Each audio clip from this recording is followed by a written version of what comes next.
All right, here we are, Daniel, Revelation, lesson number 11. Okay, I've repeated often that in studying the book of Revelation, we mustn't lose sight of the fundamental story, because there's so many images, there's so much symbolism, so much action, so much weird looking stuff that John writes about in this eschatological type of language, that it's easy to forget the story. And the story is very simple. The story is the rise of the church and then the attempt by Satan in the person of the Roman Empire to destroy the church.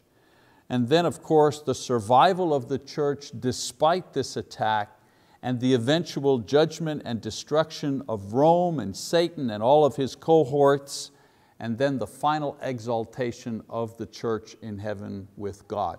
That's the story of Revelation. So the story is not very complicated, but the symbolism sometimes complicates it. And of course, John gives a lot of detail in his prophecy.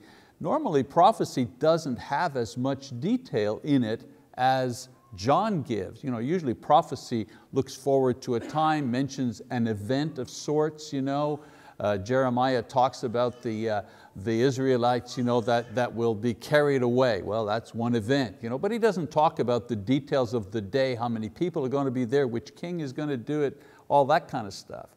Whereas John provides a lot of the historical and political detail of what went on in his prophecies. And so therefore, that's why the images and the symbols, that's why there's so many of them, because he talks about and he gives a lot of details. So the symbols get a little confusing, but this is the basic story that they tell. And so far in the story that we have done, this is what has taken place so far. First of all, Christ and His church have been introduced in the book of Revelation. Christ and His church has been introduced. Both God's power, remember the parade of power there, both God's power and Satan's power have been described. The 7 trumpets reveal God's warning and God's power.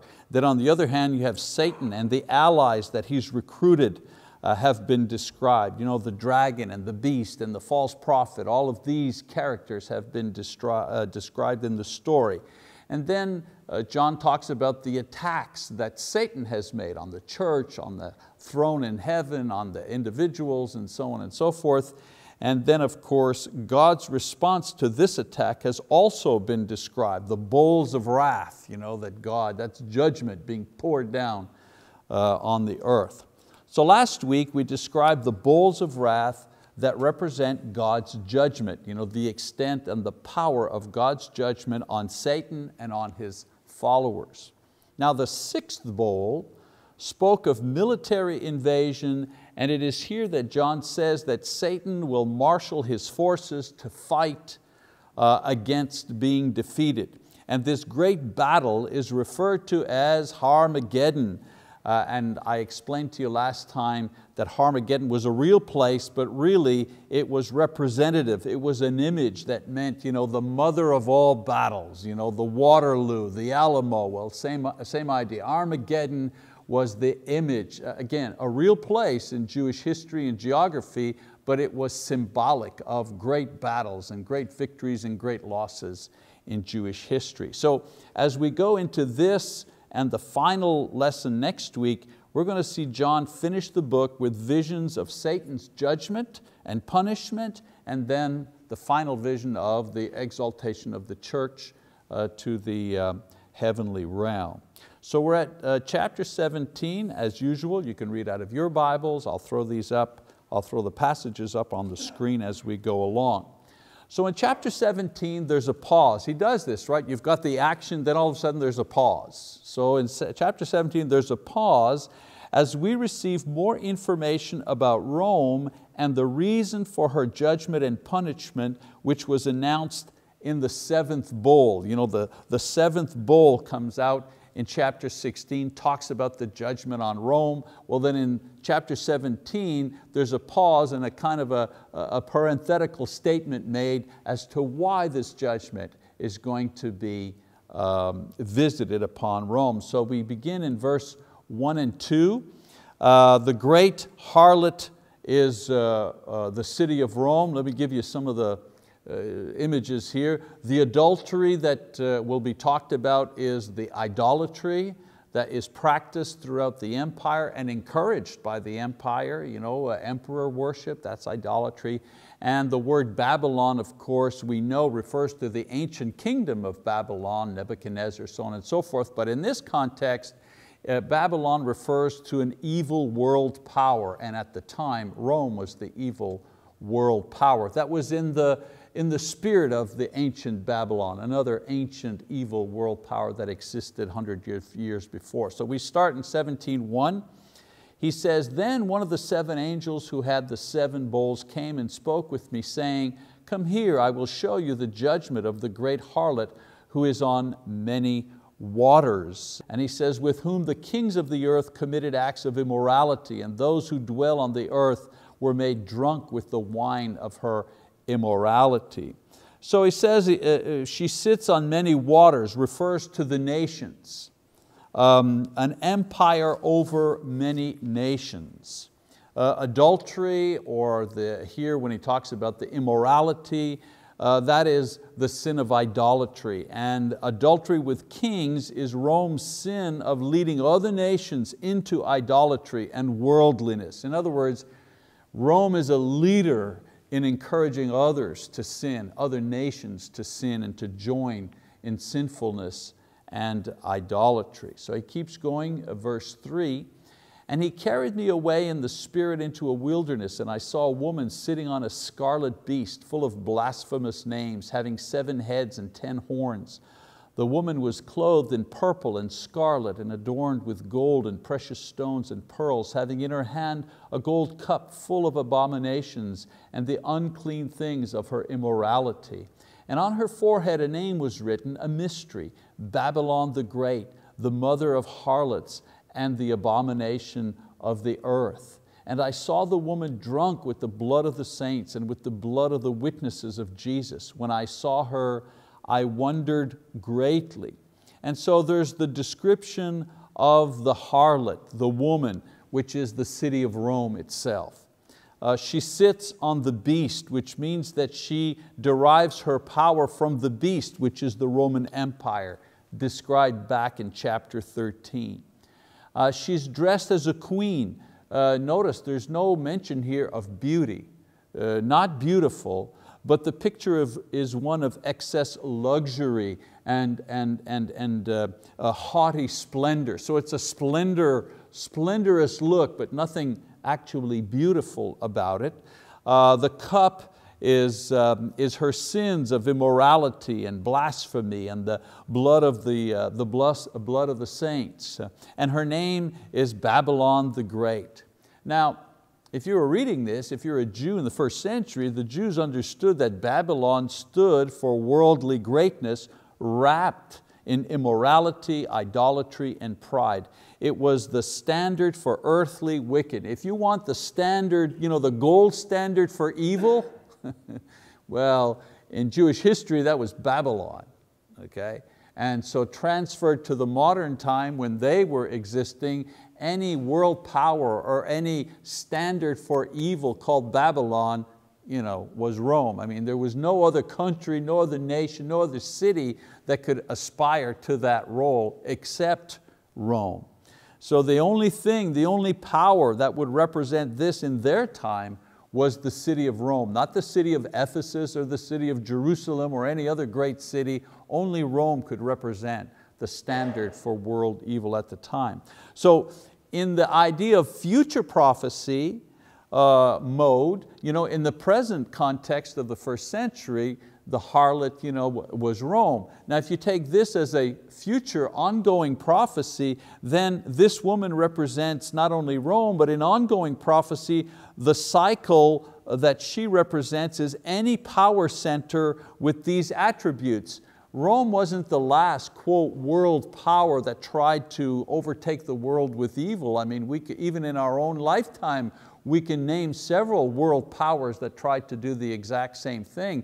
And we're responsible for a lot more deaths than Rome was. I mean, just thinking of what the Third Reich did in the Second World War, the millions and millions of people that they were responsible for murdering and torturing, and in such a short, Rome, 400 or 500 years, the Third Reich, how many years? 20 years maybe, max, from the beginning to the end of the war and everything. I think Hitler, 12 years.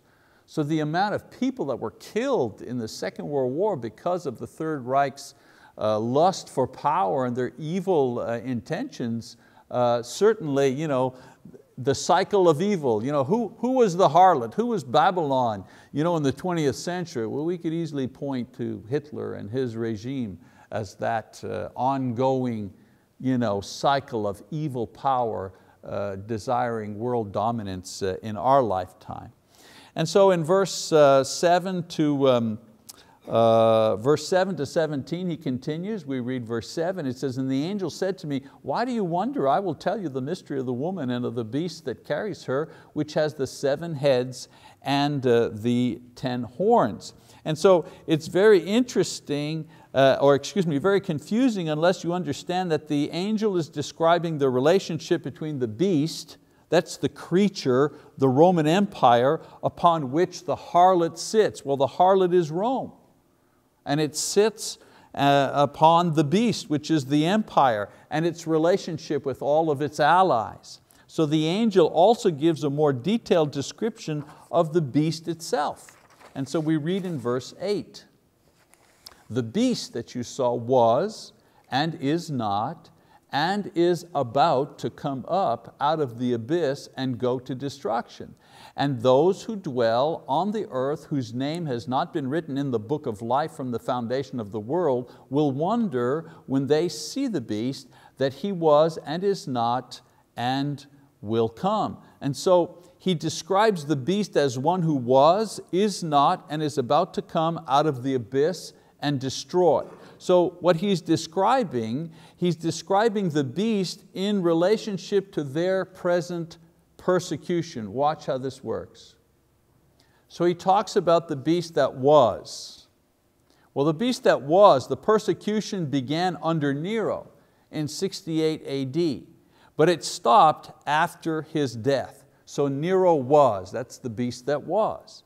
Then it was quiet under Vespasian and Titus.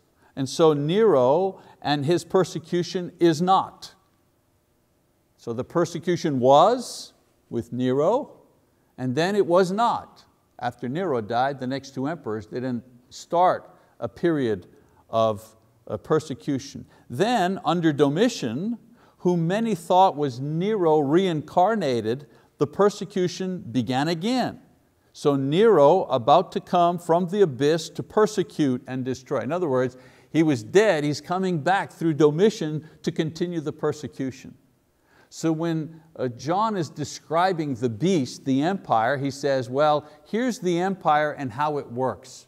It was, the beast was, in other words, Nero was persecuting you, and then it was not. In other words, the persecution stopped for a time and is about to come out of the abyss to do it again. Well, Nero's coming back from the dead, so to speak, in the person of Domitian to continue the persecution of the church.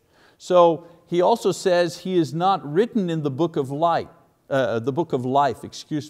is Satan's tool. The beast is Satan's tool. And so John personifies the empire, the beast, into one single person, and that is Nero. Remember we told you about 666?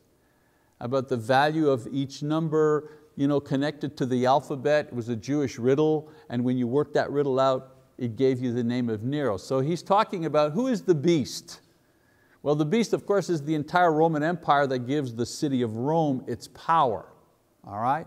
And so what he does is he takes all of this and he compresses it down to one single name, one single person who personifies all of this evil, and that's Nero. Nero was, then he wasn't for a while, and now he's kind of come back in the person of Domitian to continue his evil persecution of the church.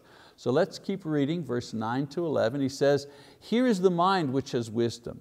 The 7 heads are 7 mountains on which the woman sits, and they are 7 kings. 5 have fallen, 1 is, the other has not yet come, and when he comes, he must remain a little while.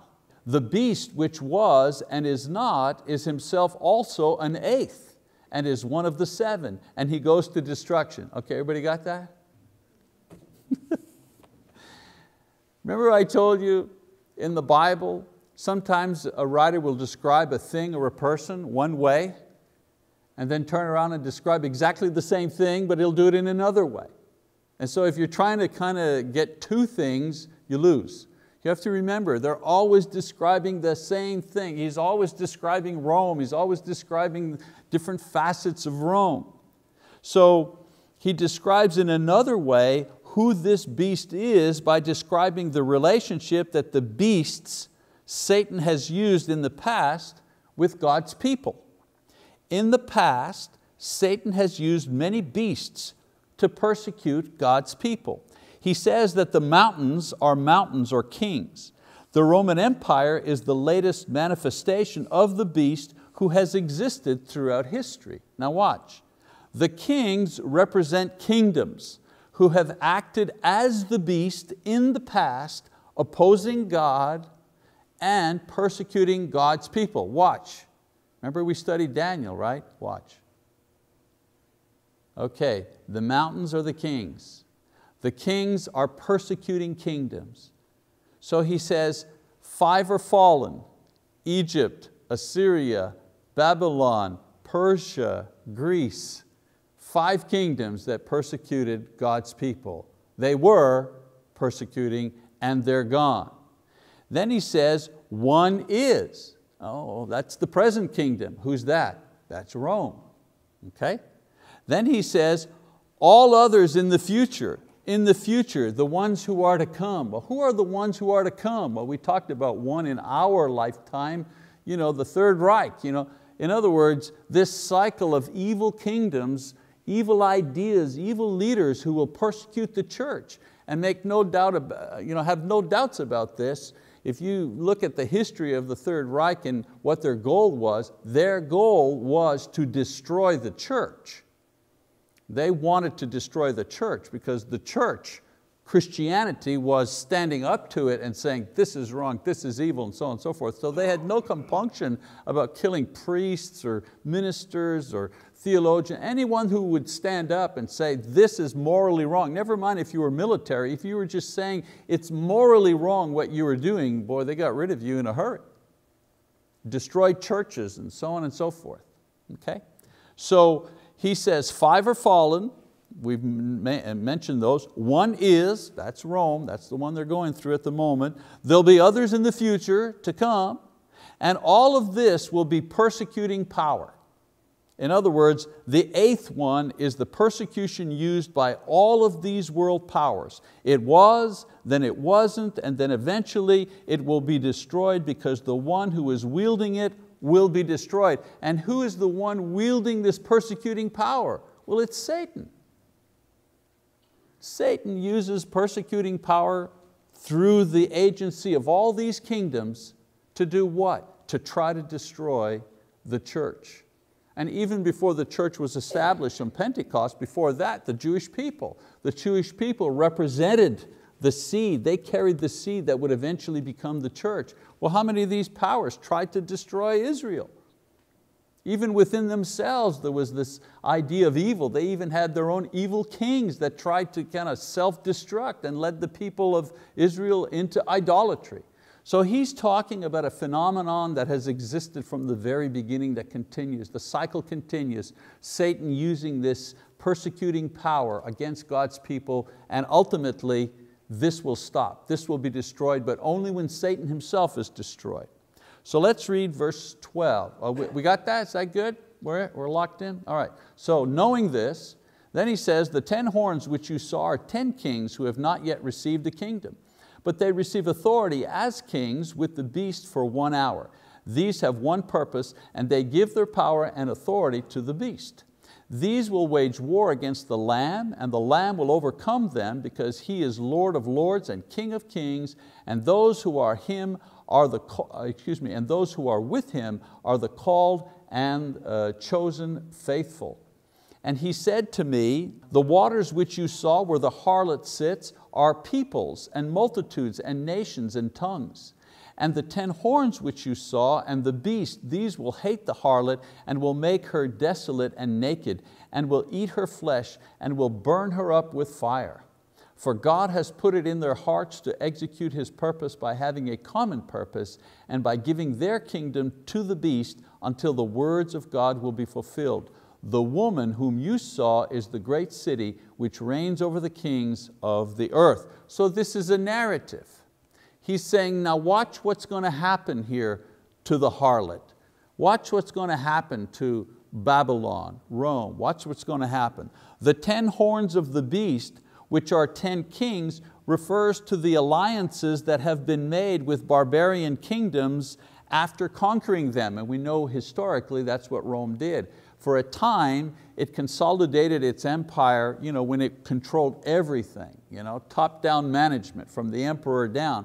But with time, the kingdom grew so big, so far-flung, that it was easier to make alliances with these outer kingdoms here to maintain the empire. And what John is saying, he's predicting, he's prophesying that in the end, these kings that Rome has made alliances with will turn on her. And that's exactly what happened in history. These barbarian kingdoms that had a loose alliance with Rome eventually turned against her and attacked her. Okay? So historically, Rome relied on these nations but forbade their rulers to enjoy Roman orgies or celebrations because they were not citizens. Believe it or not, this was part of the resentment that these barbarian kings, yeah, we got to do the heavy lifting, we got to do the military stuff, but we can't enjoy what can I say, the debauchery that you guys are enjoying because we're not Roman citizens. They weren't invited to the party.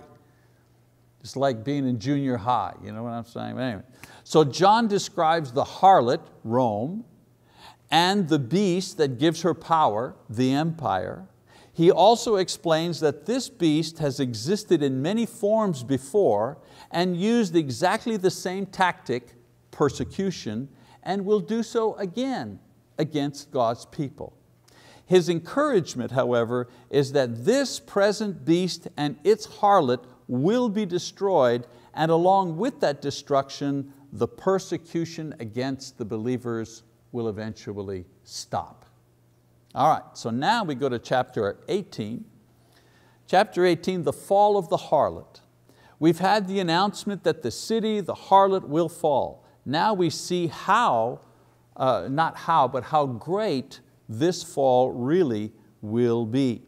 Now we don't have time to read all the passages. Like I say, we read some and then we move, we kind of skip over some others. Let me just kind of summarize what happens in chapter 18, verses 1 to 8. In chapter 18, there is an announcement of the destruction. Hear ye, hear ye. There's going to be a destruction happening, all right? And so there's a dirge or a lament. The book of Lamentations. Jeremiah in his book of prophecy, he talks about what's going to happen and so on and so forth. And then in the book of happen to the Jews, that they will be destroyed, the city will be destroyed, they'll be carried away because they refuse to repent and so on and so forth. That's in the book of Jeremiah. But in the book of Lamentations, there's a lament. In other words, he is lamenting, he is sorrowful over what has happened to the Jewish people. And the book of Lamentations is a sorrowful, it's a dirge, it's a type of literature that mourns the loss of the Jewish people and the loss of the city and the loss of God's favor and so on and so forth, okay? So in chapter 18, there's also a dirge, there's also a lamentation. Except the lamentation is not by God's people, it's by the people of the world who lament or who will lament the fall of the Roman Empire for various reasons. So there are two voices here that will announce the destruction of the harlots. Number one, the first voice declares the reason for her fall and that will be spiritual fornication. She has seduced others into idolatry and wickedness. That's the first sin. That's the first judgment against her, announced by the first voice. Then another voice comes up and calls God's people not to be entangled in her sins, and names another sin, and that is the one of pride. The age-old sin of pride versus God, beginning with Satan himself, and then every other ruler that God has destroyed because of their pride, because they refuse to submit to God's authority.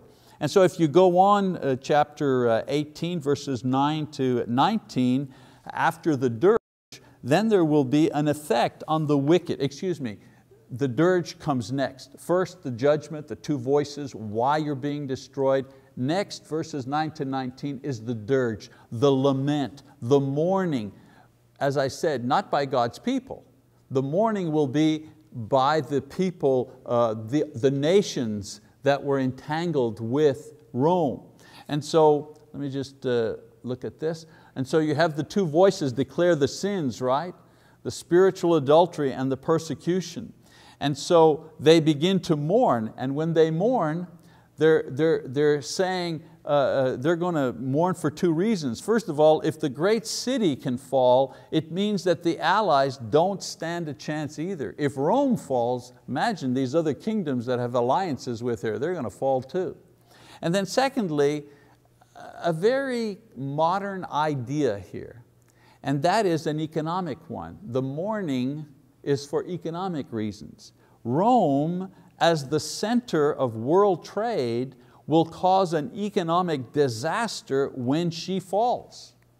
The business people, the traders, the bankers, all of them will mourn because of the economic depression that will take place because of the fall of Rome. And I mean, it's not too hard to understand. I mean, in our political system here in the last little while, right, haven't there been warnings if the United States defaults on their debts, it'll cause a chain reaction of economic disasters around the world, our credit rating will go down. So, if the United States economy falls, well, all the other economies are going to fall too. Why? Because it's the #1 economy. We're the #1 consumers in the world. If we don't consume anymore, well then the other people, where is China going to sell their goods? This is the main market right here. So that was what was happening in Rome. Rome was the main consumer. And so when Rome fell economically, everybody else fell as well. And so in his prophecy of what's going to happen in the future, John says, and when the harlot falls, there will be great mourning, not by Christians, but by the people in the world who will mourn her fall, because there won't be all the goodies that used to be. So we look at verse 20, I'll just pick one. It says, rejoice over her, O heaven, and you saints and apostles and prophets, because God has pronounced judgment for you against her. So John describes the opposite reaction of those who have been persecuted by Rome. So he shows Rome, the reason why it's being judged, its destruction, and what will happen. People will mourn the loss and so on and so forth. And then he switches the scene and he says, okay, now let's look at the Christians. How are they going to feel when Rome falls? Well, the image here is one of rejoicing, one of happiness. In verse 21 to 23, let's keep reading that. It says, then a strong angel took up a stone like a great millstone and threw it into the sea, saying, so will Babylon, the great city, be thrown down with violence and will not be found any longer. And the sound of harpists and musicians and flute players and trumpeters will not be heard in you any longer, and no craftsman or any craft will be found in you any longer. And the sound of a mill will not be heard in you any longer, and the light of a lamp will not shine in you any longer, and the voice of the bridegroom and the bride will not be heard in you any longer. And so the nature of the fall will be great and quick. No music, no rejoicing, no crafts, no industry or commerce. The mill will stop. In other words, food shortages. No light, meaning not light like the light bulbs or the candles, but no light, no knowledge. There'll be no knowledge. In other words, all of this is going to happen and you're not going to learn anything. You're not going to learn anything from what's going to happen to you. No knowledge. The lights are going to go out and that's it. No marriage. In other words, no love, no joyful family things. So in relation to its rise and stay of power, which was about 400 to 500 years, the destruction and the loss of power is going to be great and will happen in a relatively short amount of time. And so we read another couple of verses here. The reasons for the fall. Well, we said idolatry and persecution. That's why God is judging them. But if we read in verse 23 and 24, it says, "For your merchants were the great men of the earth, because all the nations were deceived by your sorcery. And in her was found the blood of the prophets, of saints, and of all who have been slain on the earth." There's the judgment. A, you induced others to sin. B, you persecuted Christians, you persecuted the church.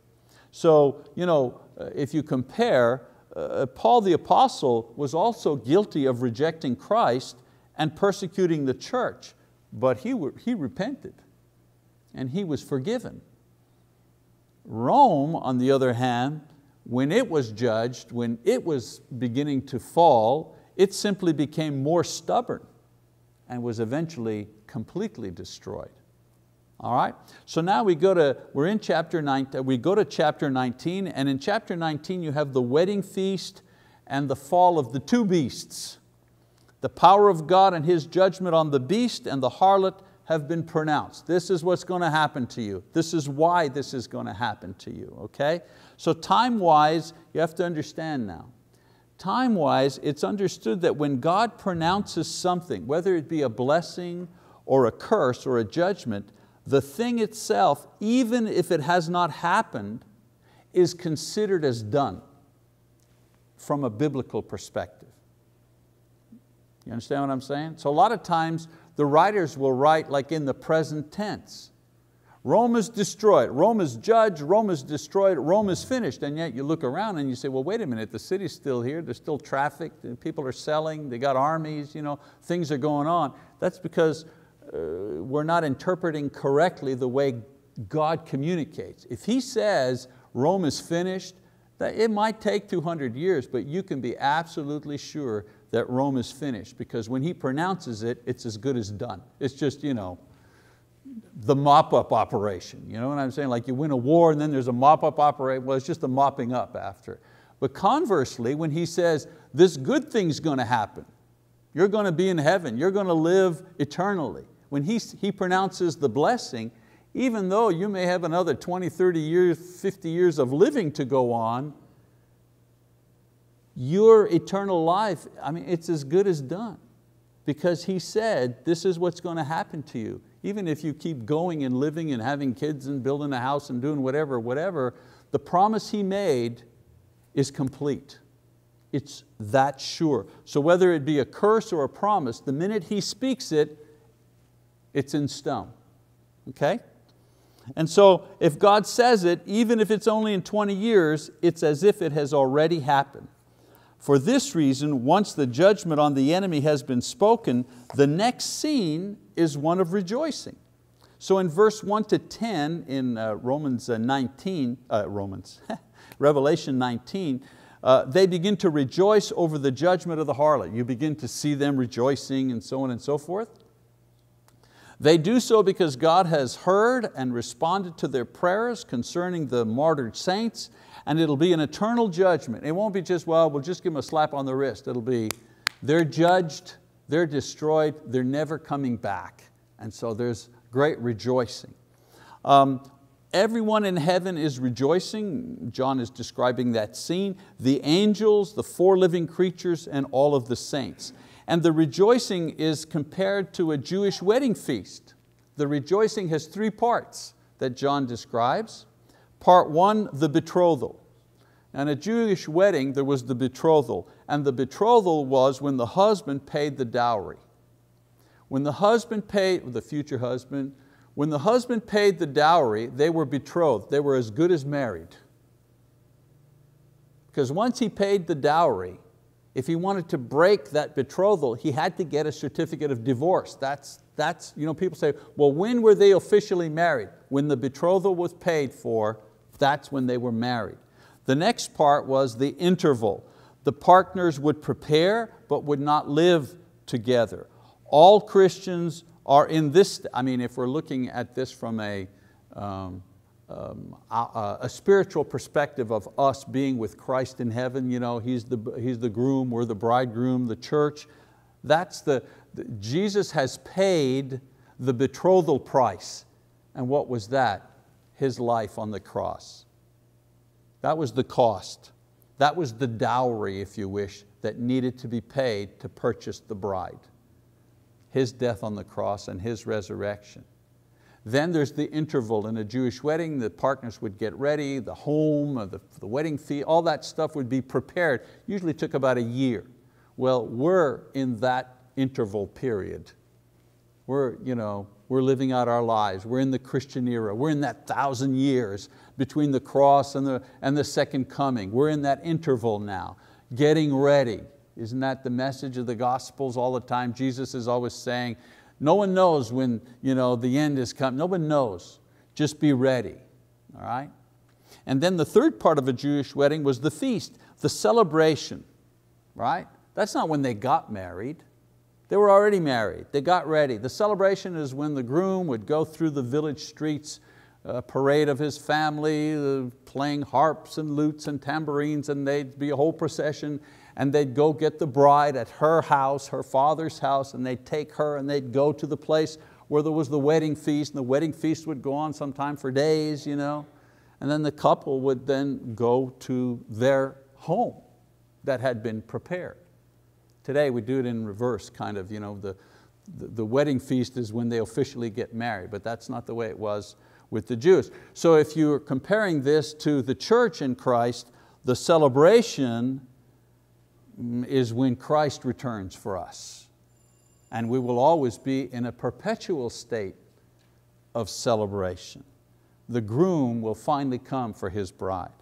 So they're rejoicing because the time of celebration is at hand. The bride and the groom will be united. So John falls before the angel, but the angel directs his worship to the true object of all worship, which is Jesus Christ. So let's take a look here. We've got 5 minutes left. Let's read. He says, and I saw heaven open, and behold, a white horse, and He who sat on it is called Faithful and True, and in righteousness He judges and wages war. His eyes are a flame of fire, and on His head are many diadems, and He has a name written on Him which no one knows except Himself. He is clothed with a robe dipped in blood, and His name is called the Word of God. And the armies which are in heaven, clothed in fine linen, white and clean, were following Him on white horses. From His mouth comes a sharp sword, so that with it He may strike down the nations, and He will rule them with a rod of iron, and He treads the winepress of the fierce wrath of God the Almighty. And on His robe and on His thigh He has a name written, King of Kings and Lord of Lords. Then I saw an angel standing in the sun, and he cried out with a loud voice, saying to all the birds which fly in mid-heaven, come, assemble for the great supper of God, so that you may eat the flesh of kings and the flesh of commanders and the flesh of mighty men and the flesh of horses and those who sit on them and the flesh of all men, both free men and slaves and small and great. So once again, Jesus is revealed in His glorious state as the one who will win the victory over the enemy and as the one who will execute victory. So here's the one, along with his army, who will face Satan and his allies at Armageddon. We've seen the bad guys, the beast and all, the harlot, and so on. Now we see the good guys, Jesus, the white horse and his army. Now, what's interesting is there's no description of a battle. In Revelation, it talks about the battle, but there's no description of the battle. And there's a reason for that. The simple appearance of Christ announces victory. All He has to do is show up. By showing up, there is no hand-to-hand combat. Maybe we win, maybe we lose. No. The evil one shows up with his people, and the moment that the Christ shows up with His people, the battle is over. There is no battle. There is no engagement. Let's put it that way. In the Gospels, when Jesus faced an impure spirit, right? What would He do? He'd say, come out of him, right? Was there any grappling? Did He grab the guy and get him in a headlock? Come on, get out. I told you once, I'm going to tell you, no, don't you fight back. There was none of that. It was just a command. Get out of him. Oh, please don't go. We're legion, please let us stay. Get out, Can we go into the pigs? Okay. So we already know that Jesus doesn't engage, okay, with Satan and the evil spirits. He merely commands them to do, and they obey. So in the book of Revelation, He simply shows up, and it says, the sword coming out of His mouth. That's the word of God. The minute the word of God is presented before Satan and all of his armies, the battle is over. They've lost. So John mixes all of the climactic events, he puts them all together. The image of the celebration or the victory gathering with Christ and His followers is flashed against the scene of battle where Satan and his forces are defeated by Christ and the saints. It's a little bit like a movie scene that shows a victory celebration, but there are flashbacks to the battles. That's what John is doing here. The main scene is the victory, and then there are flashbacks to Satan showing up and Jesus showing up and the battle is over and so on and so forth. So in verses 19 to 21, it says, and I saw the beast and the kings of the earth and their armies assembled to make war against him who sat on the horse and against his army. And the beast was seized, and with him the false prophet who performed the signs in his presence by which he deceived those who had received the mark of the beast and those who worshipped his image. These two were thrown alive into the lake of fire which burns with brimstone. And the rest were killed with the sword which came from the mouth of him who sat on the horse, and all the birds were filled with their flesh. So John describes the defeat of the enemy one at a time. The harlot Rome, the city, is destroyed. The beast, which is the empire, the beast from the sea, destroyed. The false prophet, false religion, so on and so forth, all destroyed. The lake of fire and brimstone is hell, the place of eternal punishment. The followers were killed with the sword, which is the entire empire, killed with the sword. All right, so now that the allies are gone, only one is left to deal with, and that's Satan himself. Remember I talked about the movie, the hero fights his way through the opposing army to get to the main bad guy, the main villain, and at the end it'll be the main villain guy against the main hero guy. Well, this is the same trajectory of John's story. We've gotten rid of all the secondary characters, and now it's just mano a mano, the last two. Jesus will finally destroy Satan, and we'll get to that. That'll be our last class next week. Thank you for your attention.